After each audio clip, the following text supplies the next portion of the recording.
சின்ன முருகைய சிங்கார முருகைய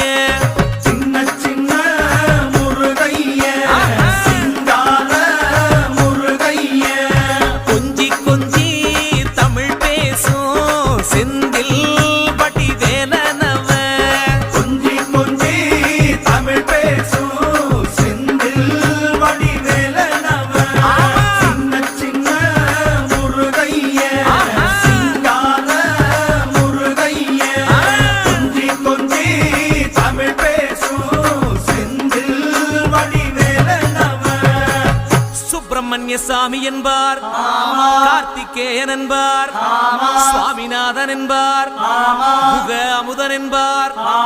பாலசுப்பிரமணியன் என்பார், கருணாகரன் என்பார், கதிர்காம கந்தன் என்பார், கதிர்வேல சுவாமி என்பார்.